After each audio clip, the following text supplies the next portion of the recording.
progetto Samotrace effettivamente si concluderà ad aprile, però l'attività della fondazione, tutto quello che è stato costruito in questi 3 anni con Samotrace, no, continua. E questi eventi, l'evento di oggi qui a Messina e i prossimi eventi, sono appunto il momento di cominciare a costruire e moltiplicare quello che è stato fatto. Oggi parliamo di salute, quindi abbiamo visto tanti risultati che si portano dietro già idee che sono oggetto di brevetto, alcuni anche di spin-off, alcuni risultati industriali presentati da aziende oltre che da ricercatori universitari.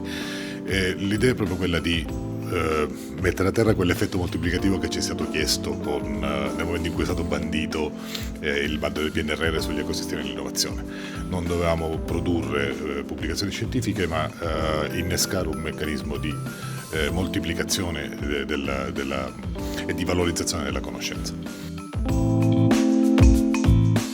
Samotrace è stata una straordinaria opportunità per l'Università di Messina per tutta una serie di profili.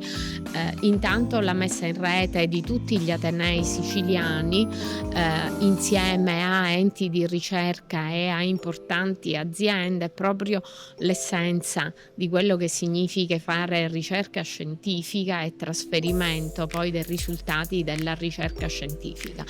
Grande opportunità per tanti giovani studentesse, studenti, ricercatori giovani che hanno avuto la grande opportunità di entrare in rete, di confrontarsi, e quindi sicuramente l'opportunità offerta da questo progetto è stata straordinaria, e adesso bisogna veramente ragionare sul post PNRR affinché questo patrimonio di competenze umane e tecnologiche non vada disperso.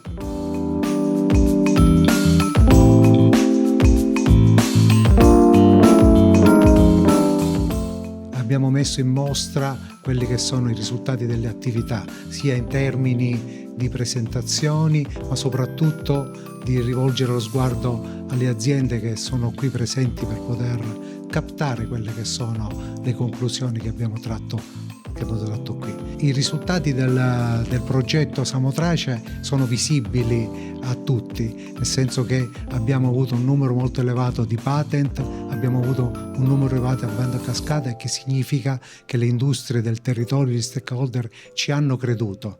I nostri ricercatori che hanno lavorato su questo progetto, e sono stati tantissimi, hanno svolto un lavoro incommiabile da questo punto di vista, e che sicuramente non mancheranno i risultati anche in un futuro anche più lontano rispetto a questo.